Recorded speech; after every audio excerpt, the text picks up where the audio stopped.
Hello नमस्कार। यदि तपाईले सम्बन्धित जिल्लामा गएर राष्ट्रिय परिचय पत्रको लागि बायोमेट्रिक गरेर फोटो खिचाएर फर्म भरेर सबमिट गरिसक्नु भएको थियो र त्यसपछि तपाईले आफ्नो मोबाइलमा डिओ यानै डिसिआरबाट यस्तो खाले मेसेज तपाईको एनआईडी कार्ड नम्बर अथवा तपाईको राष्ट्रिय परिचय पत्र नम्बर भनेर यस्तो खाले मेसेज पनि पाइसक्नु भएको छ भने अब तपाईको त्यो राष्ट्रिय परिचय पत्रको कार्ड प्रिन्ट भयो कि भएन भनेर कसरी चेक गर्ने त? त्यो चेक गर्नको लागि तपाईले राष्ट्रिय परिचय पत्र नम्बरबाट पनि चेक गर्न सक्नुहुन्छ अथवा तपाईलाई यस्तो खाले मेसेज आएको छैन भने तपाईले त्यो सम्बन्धित जिल्लामा बायोमेट्रिक र फोटो खिचाउने काम गर्दाखेरि त्यो फर्म भर्दाखेरि त्यो सम्बन्धित जिल्लाले तपाईलाई भरेको फर्म दिएको थियो, त्यो फर्ममा भएको आवेदन नम्बर अथवा सबमिसन नम्बर छ, त्यो सबमिसन नम्बरबाट पनि तपाईले चेक गर्न सक्नुहुन्छ। त्यसैले तपाईको राष्ट्रिय परिचय पत्रको कार्ड प्रिन्ट भयो कि भएन भनेर तपाईले यो आवेदन नम्बरबाट सबमिसन नम्बरबाट अथवा तपाईको मोबाइलमा आएको मेसेजमा भएको राष्ट्रिय परिचय पत्र नम्बर त्यो दुईटा जुनैबाट पनि चेक गर्न सक्नुहुन्छ। त्यसैले अब तपाईको राष्ट्रिय परिचय पत्रको कार्ड प्रिन्ट भएर सम्बन्धित जिल्लामा आयो कि आएन भनेर कार्डको स्ट्याटस कसरी चेक गर्ने त भन्ने कुरा आजको यस भिडियोमा देखाउन गइरहेको छु। त्यसैले ढिलो नगरिकन भिडियो सुरु गरौँ। त्यसको लागि मैले क्रोम ब्राउजर खोलेँ र क्रोम ब्राउजर खोलिसकेपछि राष्ट्रिय परिचय पत्रको स्ट्याटस चेक गर्नको लागि हाम्रो राष्ट्रिय परिचय पत्रको वेबसाइट छ citizenportal.gonidcr.gov.np। यो हाम्रो सिटिजन पोर्टल अथवा राष्ट्रिय परिचय पत्र कार्डको वेबसाइट छ। यो वेबसाइटको लिंक लेखेर मैले यसलाई गो गरेँ। यो वेबसाइटको लिंक मैले तलपट्टि डिस्क्रिप्सनमा पनि राखिदिएको छु। तपाईले त्यो डिस्क्रिप्सनमा गएर त्यो लिंकबाट डाइरेक्ट खोल्न सक्नुहुन्छ। र यसरी हाम्रो राष्ट्रिय परिचय पत्र तथा पञ्जीकरण विभाग अथवा यसलाई इंग्लिशमा गरौँ, इंग्लिश, यसरी department of national ID and civil रजिस्ट्रेसनको वेबसाइट खुल्छ। यसरी यो वेबसाइट खुलिसकेपछि यसमा छ चेक एनआईडी कार्ड स्ट्याटस। तपाईको राष्ट्रिय परिचय पत्र कार्डको स्ट्याटस चेक गर्नको लागि यसमा जाने चेक एनआईडी कार्ड स्ट्याटस।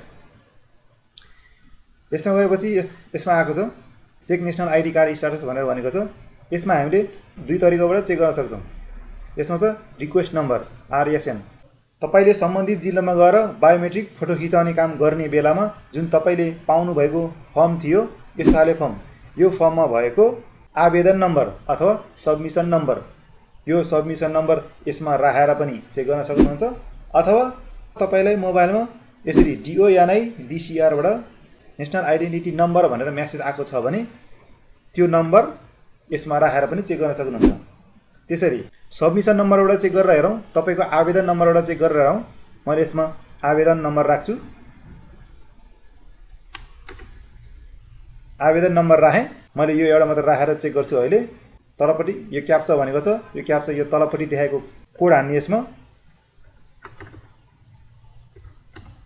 र यसरी यो आवेदन नम्बर, रिक्वेस्ट नम्बर र यो क्याप्चा हानेर मैले यसलाई सर्च गरेँ।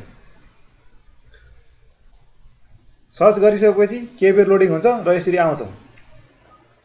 यसरी your application has been approved, your national identification number is, यसरी तपाईको राष्ट्रिय परिचय पत्र नम्बर भनेर यसरी आएको छ। Your card is in the printing process, printing प्रोसेसमा छ अरे, प्रिन्ट भइसकेको छैन अरे।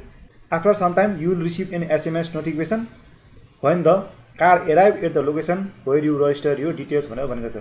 तपाईको आफ्नो सम्बन्धित जिल्लामा अथवा सम्बन्धित ठाउँमा कार्ड आयो भने तपाईले चाहिँ एसएमएस नोटिफिकेसन पाउनुहुन्छ अरे, तपाईलाई चाहिँ मेसेज आउँछ अरे। यसरी यो भयो मैले आवेदन नम्बर, रिक्वेस्ट नम्बरबाट चेक गरेको भयो। अब यसलाई क्लोज गरौँ। अघि मैले रिक्वेस्ट नम्बर, आवेदन नम्बर, सबमिसन नम्बर राखेर चेक गरेँ। अब यो नेशनल आइडेन्टिटी नम्बर राखेर चेक गरौँ।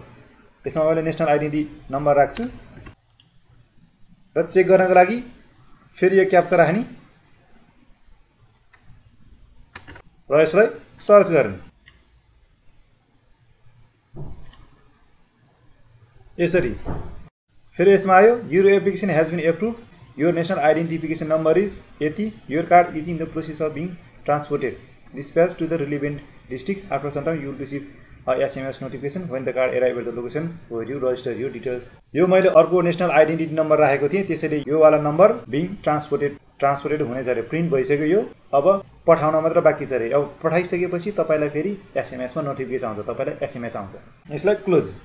यसरी तपाईसँग राष्ट्रिय परिचय पत्रको लागि सबमिसन गरेको चाहिँ आवेदन नम्बर छ अथवा तपाईको मोबाइलमा राष्ट्रिय परिचय पत्र नम्बर पाउनु भएको छ भने त्यो दुईटा मध्ये कुनै एउटाबाट तपाईले आफ्नो राष्ट्रिय परिचय पत्र प्रिन्ट भयो कि भएन भनेर स्ट्याटस चेक गर्न सक्नुहुन्छ।